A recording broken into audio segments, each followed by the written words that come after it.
Good morning friends. GST platform के YouTube channel में आप सभी का स्वागत है।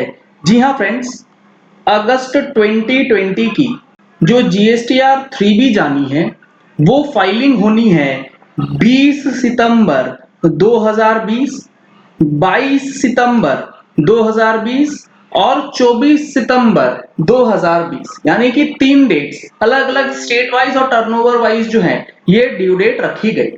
लेकिन अभी जो सबसे बड़ा सवाल निकल के आ रहा है कि इस 3B के अंदर जो हम लोग क्रेडिट क्लेम करेंगे टेबल नंबर 4 के अंदर, इसमें जीएसटीआर 2A का क्रेडिट दिखाएं, 2B का क्रेडिट दिखाएं या फिर बुक्स की जो क्रेडिट है उसको क्लेम कर लें। क्रेडिट कौन से वाले को यूज करना है वो समझने से पहले आपके लिए एक जरूरी इंफॉर्मेशन ये है कि जो हमारा जीएसटीआर 9 और 9C से related online training session organise किया गया है 20 सितंबर 2020 को। अगर आपने अभी तक इसके लिए रजिस्ट्रेशन नहीं कराया है तो इस नंबर पे कॉल करके आप रजिस्ट्रेशन करा सकते हैं, जिसके अंदर फाइनेंशियल ईयर 18-19 से रिलेटेड जो फाइलिंग है उसके लिए आपको ट्रेनिंग दी जानी है। 11 बजे से 2 बजे तक टाइमिंग्स रहेंगी। अब यहां पर यह सवाल इसीलिए आ रहा है कि जीएसटी पोर्टल में 2B का डेटा जो है वो पॉपुलेट करवाया गया, तो आप इस चीज को समझ लीजिए। तो हमारा जीएसटीआर 2B है वो रूल्स में कहीं भी अभी फिलहाल प्रेस्क्राइब्ड नहीं है। तो सर जब रूल्स प्रेस्क्राइब्ड नहीं करता तो ये फॉर्म आया कैसे? ये रूल में फॉर्म जल्दी ही प्रेस्क्राइब भी हो जाएगा, लेकिन आपको इसके बेसिस पे आईटीसी मेरा व्यू पॉइंट ये है कि क्लेम करने की जरूरत नहीं है या इसके बेसिस पे रिवर्सल करने की भी जरूरत नहीं है। तो सर ये दिया क्यों पोर्टल में? मैं आपको बता देता हूं क्यों दिया है इन्होंने। जीएसटीआर 2B के अंदर जो डेटा पॉपुलेट हो रहा है वो आपको एक चीज की इंफॉर्मेशन प्रोवाइड कर रहा है जो आपके पास अभी तक अवेलेबल नहीं हुआ करती थी। क्या इंफॉर्मेशन?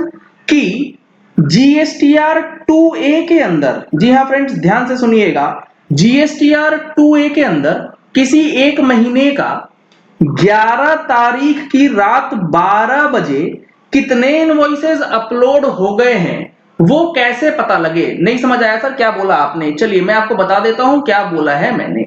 तो इस चीज को समझने के लिए कि जीएसटीआर 2A का डेटा किस तरीके से 2B में फ्लो करता है वो एक बार आपको मैं दिखाता हूं ऑनलाइन पोर्टल पे चल के। ये आप देख रहे हैं मैंने ओपन कर लिया है जीएसटी का ऑनलाइन पोर्टल। अब जब आप इस ऑनलाइन पोर्टल पे जीएसटीआर 2B को ओपन करेंगे तो आपको चीजें और अच्छी तरीके से क्लियर होंगी। यहां पर मैं ओपन करता हूं आपके सामने जो हमारा जीएसटीआर 2B है जुलाई महीने का। यहां पर आपको देखने को मिलेगा एक एडवाइजरी वाला टैब। ये एडवाइजरी वाला टैब कहता है कि जितनी भी जीएसटीआर 1 आपकी फाइल हुई है 12 जुलाई 2020 से लेके 11 अगस्त 2020 के बीच वो सारा का सारा आपकी 2B में आएगा। और इसी तरीके से जो अगस्त की 3B आप फाइल करेंगे और उसके लिए जब अगस्त महीने की 2B देखेंगे तो उसमें जो कट ऑफ डेट रहेगा वो रहेगा 12 अगस्त से लेके 11 सितंबर की पीरियड का। लेकिन जब आप अगस्त की 3B फाइल कर रहे होंगे तो आपको यह चीज ध्यान रखना है कि आप जीएसटीआर 2B के बेसिस पे अगर क्रेडिट ले लेते हैं तो हो सकता है वो क्रेडिट गलत हो जाए। क्रेडिट गलत कैसे हो जाएगा? क्रेडिट गलत इस तरीके से हो सकता है क्योंकि यहां पर जो इनवॉइसेस आपको दिखेंगे कहां पर 2B में अगस्त महीने के अंदर आप देख रहे होंगे मई का भी इनवॉइस है, जून का भी इनवॉइस है, क्योंकि सामने वाले ने 11 अगस्त से लेके 11 सितंबर के बीच फाइल करी होगी, लेकिन इसका क्रेडिट आपने ऑलरेडी ले लिया होगा। तो सर ये कंफ्यूजन क्रिएट करने के लिए फॉर्म दिया ही क्यों?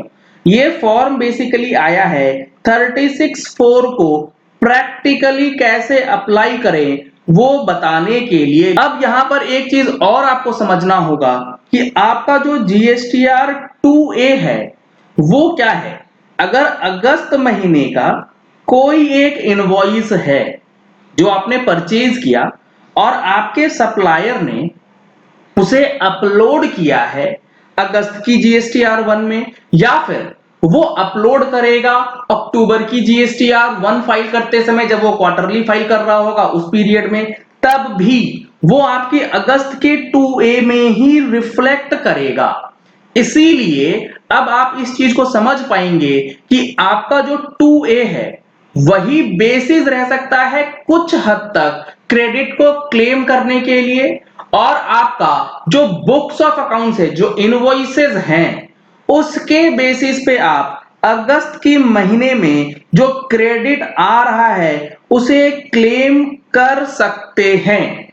2A में नहीं भी आ रहा है तो अभी आप क्लेम कर सकते हैं, क्योंकि फरवरी से लेके अगस्त 2020 तक जो हमारा रूल 36 सब रूल 4 है वो अभी डेफर्ड है। सितंबर की जीएसटीआर 3B जब फाइल करेंगे उसमें फरवरी से लेके अगस्त महीने का एक्यूमुलेटेड एडजस्टमेंट आपको 36 4 के अंदर दिखाना है।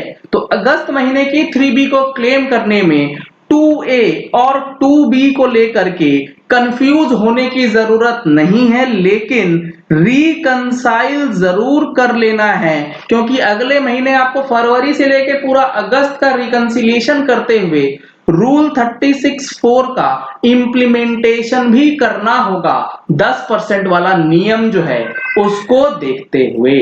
तो ये एक बहुत बड़ी कंफ्यूजन लोगों में आ रही है कि जो हमारा इनवॉइस 2B में नहीं आ रहा है, क्या उसका क्रेडिट अभी नहीं ले सकते? ऐसा नहीं है, आप उसका क्रेडिट बिल्कुल ले सकते हैं, उसमें कोई दिक्कत नहीं है। बल्कि 2B में तो ऐसे इनवॉइसेस भी आपको दिखेंगे जो ऑलरेडी आपने क्लेम कर लिया है पहले महीने में और 2B में आज की डेट पे दिख रहा है, तो उसको ले मत लीजिएगा, अदरवाइज आपको रिवर्सल जो है वो करना पड़ सकता है। हाँ, एक बात है, क्रेडिट लेने की बात तक तो समझ आती है 2B को यूज नहीं करें, लेकिन जब क्रेडिट रिवर्सल की बात हो तो 2B बड़ा काम का हो सकता है सर। 2B के अंदर जो आईटीसी रिवर्सल वाला चैप्टर है, मेरे हिसाब से ये आईटीसी क्लेम से ज्यादा हेल्पफुल आईटीसी रिवर्सल वाला रहेगा, क्योंकि आईटीसी रिवर्सल के लिए लोग वैसे भी अवेयर नहीं होते हैं कि आईटीसी रिवर्सल के लिए हम लोगों को क्रेडिट नोट मिला है या नहीं। अगर आपके आईटीसी रिवर्सल वाले सेक्शन में कोई अमाउंट आता है क्रेडिट नोट वाला, उसको अच्छी तरीके से जांच पड़ताल कर लीजिए, जिस भी महीने का हो आप चेक कर लीजिए कि आईटीसी आपने रिवर्स किया है या नहीं। अगर किया है तो कोई दिक्कत नहीं है, अगर नहीं किया है तो इस 2B की मदद से आप बहुत अच्छी तरीके से डेटा जो है वो आईटीसी का रिवर्स कर पाएंगे और आगे चल के जो दिक्कत आती है वो नहीं आएगी। तो आईटीसी क्लेम की जगह पे बल्कि आईटीसी रिवर्सल वाला जो है वो ज्यादा आपको हेल्पफुल मिलने वाला है 2B के केस में। क्लेम के लिए तो मैं नहीं कह सकता, रिवर्सल के लिए बड़ा यूजफुल होगा, जो मेरे लिए प्रैक्टिकली हो भी रहा है। तो इन सारी चीजों को देखते हुए अब आपको क्लियर हो जाना चाहिए कि 2B का लें, बुक्स का लें या 2A का लें। अगस्त महीने में आप बुक क्रेडिट ले लीजिए, रिकंसिलेशन 2A और 2B का जरूर कर लीजिएगा। ऑफलाइन टूल भी इन्होंने दे रखा है, मैचिंग ऑफलाइन टूल किस तरीके से रिकंसिलेशन करना है इसकी भी वीडियो ऑलरेडी अपलोडेड है, ऊपर आई बटन में लिंक आपको मिल जाएगा। चलिए इस वीडियो को यही एंड करते हैं। आशा करते हैं कि आपको यह वीडियो पसंद आया होगा। अगर आपको यह वीडियो पसंद आया तो इस वीडियो को लाइक और शेयर करना मत भूलिएगा, ताकि मैक्सिमम लोगों तक यह इंफॉर्मेशन पहुंच सके कि जीएसटीआर 3B जो अगस्त महीने की फाइल होनी है उसके अंदर इनपुट टैक्स क्रेडिट कौन से फॉर्म से लें, 2B से, 2A से या फिर बुक से। अगर आपने हमारे चैनल पे फर्स्ट टाइम ट्यून इन किया है तो चैनल को सब्सक्राइब करने के लिए नीचे दिया गया रेड कलर का सब्सक्राइब बटन प्रेस कर लीजिएगा, साथ में जो बेल आइकन है उसे भी प्रेस कर लीजिएगा, ताकि वीडियोस की नोटिफिकेशन आप तक रेगुलरली पहुंचती रहे।